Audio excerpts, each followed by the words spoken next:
So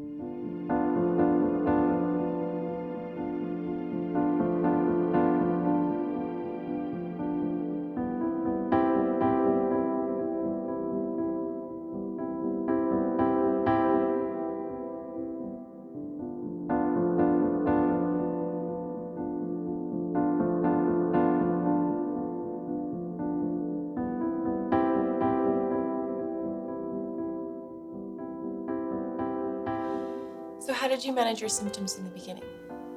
At first, like when they didn't even know what was causing the headaches, I was taking pain medication, which helped. They gave me some medicine, but it didn't actually work. I also went to a physio and they kind of helped me pay more attention to my body. So what about regular things like going to school and hanging out with friends?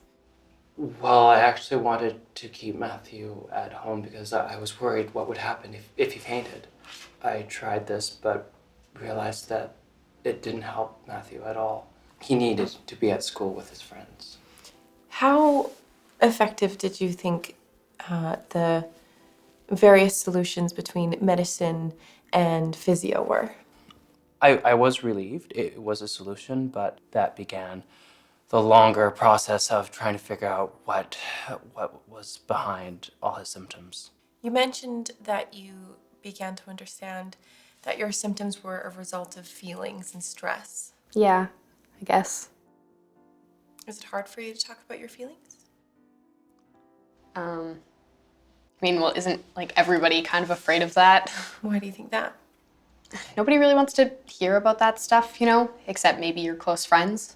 Do you think that people are afraid to share their feelings because they're afraid of being embarrassed? Yeah. It's scary when you have something you really want to tell someone because you don't know how they're going to react. Like they could laugh at you or be grossed out or, I don't know, they can make you feel really stupid for feeling a certain way. When your symptoms were really bad, were you talking to anyone about what you were going through? No, not at all. I just ignore them. I don't know, as soon as I started feeling something that made me anxious, I would forget about it and I would just lock it away.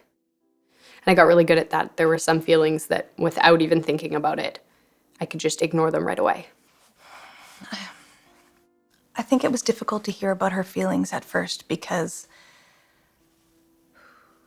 honestly, it felt like this was a life sentence. I think that I was afraid of what was going to come up through therapy. I was afraid of exploring my own vulnerabilities. Do you think your feelings about that have changed? No, not really, no. But I do understand the importance of it now. I think it was important for Anna to see me be vulnerable, to see me cry. She's better now, though. It's a change we've had to get used to. I've had to be strong all these years, and I think it was really important for Anna to see me open up a bit. I had to learn that it's okay to struggle with stuff and that I can't be afraid to tell people that, like my mom. We've talked about stress and the fear of failing as something that you really care about. What is it about that makes you afraid of failing? I think because I was afraid of disappointing people, like my family, and especially my dad. I worked really hard at school and piano and stuff. And I was always afraid that if I messed up, all my hard work would be wasted. I realized that Matthew had some negative feelings and expectations.